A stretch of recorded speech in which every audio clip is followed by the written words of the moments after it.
Hi, everybody. I'm Patty Carver with Connecticut Children's Theater, and we're reaching out to teachers and classes and students with some of my Women of American History musicals. They're my This Old Hat series of Women of American History that I've actually performed for the past 20 years throughout the East Coast, Midwest, New England, and in this time of virtual learning, online learning, we thought these shows, these Women of American History musical theater style might enhance history curriculum, creative writing, theater, music, any way teachers might want to use them. So usually when I do these shows for student audiences, I portray 4 or 5 women of American history in an hour. But what we're doing is we're breaking them down to one at a time. So each piece will be one woman of American history musical theater style. So we'll also follow with a little discussion, questions and answers that I usually get when I perform any of these Women of American History. And I think that's about it. That's what we're going to do. And I hope that they're valuable in enhancing whatever plan you have in this online virtual learning adventure that we're all doing now. So without any further delay, this is our first Woman of American History that we're offering through Connecticut Children's Theater. This is part of my Patriots of Liberty program. Here we go.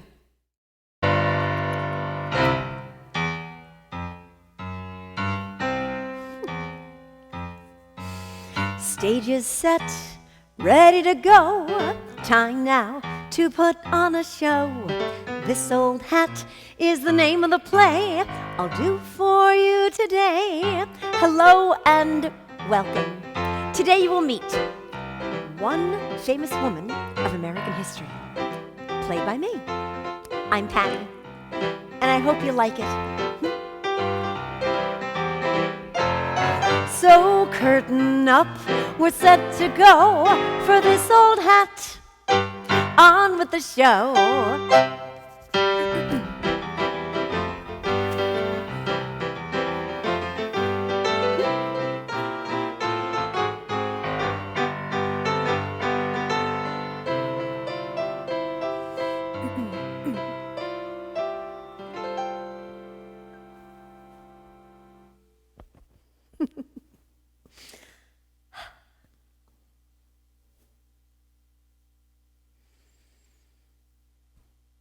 Isn't it beautiful? Isn't it beautiful? It is the first American flag. I sewed it. You may call me Betsy. People often ask me how I came to be the one to sew the first American flag. Well, you see, General Washington, you know him as President George Washington, the first President of the United States, but at the time I had no idea. Let's see. General Washington asked me to sew a flag. You see, George and Martha attended the same church as I did, and we were acquainted with each other, and on occasion, General Washington even brought his tailoring to me. Imagine, I donned the socks of the then-to-be first President of the United States. You see, by trade, I was an upholsterer. Not an upholsterer as you know. I did all manner of sewing jobs, including flag making. So it didn't surprise me when in June of 1776, General Washington paid me that visit and asked me to sew a flag. He told me the design of the flag, and did you know there was quite an argument over our first American flag? Not too many people know this, but the Constitution was ready. The Declaration of Independence was almost done, and a decision on a flag had to be made. Well, all those gentlemen could do in the Continental Congress was argue about it. Oh. There they sat in Liberty Hall, pursuing the right to be free. But when it came to our country's flag on colors, they couldn't agree. Everyone had an opinion. Every man knew what to do. But every suggestion was anything but the colors of red, white, and blue. Oh, suggestions ranged from colors of every type and shade: orange, purple, burgundy, silver, crimson, jade, beige, gray, ochre, turquoise, olive green, lemon, lime, magenta, strange as that would seem, yellow, brown, indigo, apricot, peach, midnight black and pumpkin, sandy sunset beach. The colors they suggested, without a doubt, were odd. There even was insistence on the color goldenrod. Lyman shouted mustard, tulip, mauve, and mink, and Benjamin suggested cotton, candy, pink. The argument then became heated, they say. It lasted the night and the rest of the day. They argued of colors from violet to gold in unrepeatable colors, I'm told. Johnny's fist pounded Tom through a chair. Pens, papers, tables flew through the air. The argument rose to a deafening boom. The noise seemed to shake every wall in the room. Then from out of nowhere, a voice echoed through that boldly suggested red, white, and blue. Red, white, and blue, they all nodded their heads. Red, white, and blue. Blue, white, and red. And as the smoke cleared from the most recent fight, all the men cheered, for they knew those colors of red, white, and blue were right. And indeed, those were the perfect colors. Red for courage, white for peace, and blue for freedom. Shortly after that, General Washington paid me that visit and asked me to sew the flag. He told me it should have 13 stripes of red and white, and 13 white stars arranged in a circle against a blue background, representing a new constellation of states. Then he sketched for me a 6-point star. Now, a 6-point star is the type of star General Washington preferred to see on the flag. That is when I made a suggestion. I said, General Washington, here is a tip. I'll make you a 5-point star in one snip. Now, General Washington wanted that flag made as quickly as possible. And I told him that those 6-point stars of his would be extremely time-consuming. So I demonstrated for him how I could make a perfect 5-point star with a single snip of my scissors. Well, General Washington, he did not believe that I could do it. There.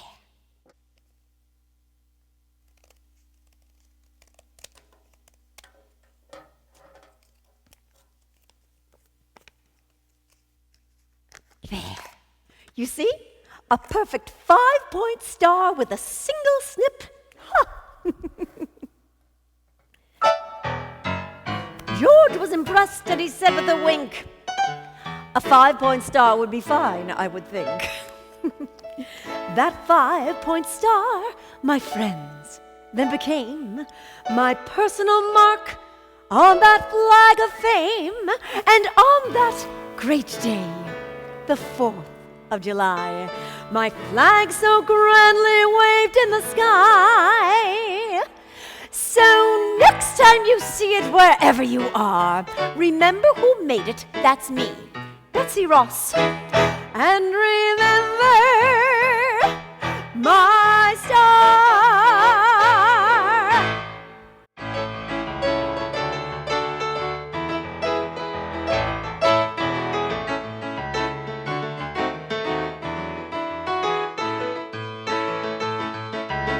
All right, everybody, whenever I do these shows, I follow with a discussion, questions and answers. And so after this first woman of American history, Betsy Ross, I thought I would share with you what the one big question I usually get when students ask me questions about Betsy Ross. And the one big question is, there is now a little controversy about whether or not Betsy Ross really had a part in making the first American flag. There's some sources that say she might not have. Well, the fact is, she was involved. She did have a part in it. And whether or not she made the whole thing, this is back in 1776. We weren't recording everything that happened, taking photos of everything that happened. It will never be certain. But we do know for a fact that Betsy Ross suggested to General Washington that he include a 5-point star on the flag instead of a 6-point star because she knew how to make them with one single snip of the scissors. And to his astonishment, she did it for him with a piece of material and scissors, and she cut it, and he was astounded, and he agreed that a 5-point star would be absolutely fine. And he did want it done in just a couple of days, so it speeded up the process. So that 5-point star in a single snip is Betsy Ross's factual contribution to the American flag. And let's make one now, okay? Whenever I do this show, I'd say 90% of the time afterwards, people ask me how, students, teachers ask me how to make the 5-point star in the single snip. So we are going to make it our own little craft time right now, so you all can go home or be at home and make 5-point stars in a single snip to your heart's galore, okay? Here we go. Okay, all you need is a piece of regular 8.5 by 11 paper and a pair of scissors. So this is what you do. You fold it in half, and it doesn't have to be perfect. Okay, you fold it in half, and then you fold it in half again. And then you fold it in half again. All right? And so we folded it 3 times because we want to unfold it.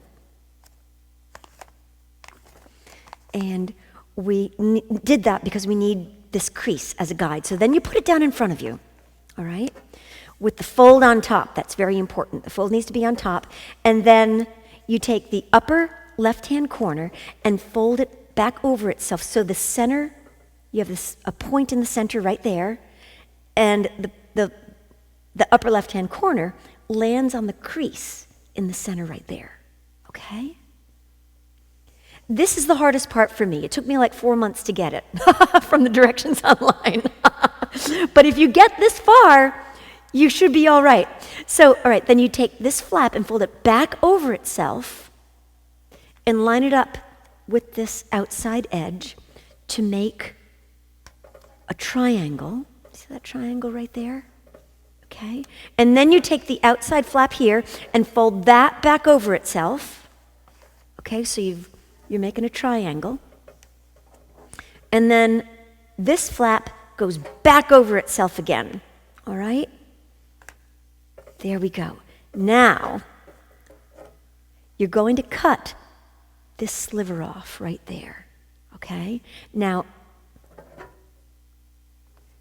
the skinnier you make the sliver, the skinnier the star. The fatter the sliver, the fatter the star, okay? I'm going to try to make sort of a regular-sized star sliver, okay? All right, here we go. Cutting it off. And this is your star, okay? And we unfold it. And this is your 5-point star in a single snip. All right? And I just wanted to share something with you because I think it's remarkable that Betsy Ross knew how to do it, that she figured out how to do it. what she did, in effect, was cut the star out of the middle of the paper. How did she know how to do that? I think it's pretty cool. So I guess it's what you do when you don't have videos and TV to take up your time. You figure out how to do 5-point stars in a single snip. So that's how you do it. And if you have any questions, you can go to the Betsy Ross homepage, Google it online, and on the homepage you can find how to make a 5-point star with a single snip. The directions are there, and it takes you one step at a time. But for me, it always helps when I can actually see somebody doing it. So there's your 5-point star with a single snip. Have fun. Thanks for coming, everybody. Bye-bye.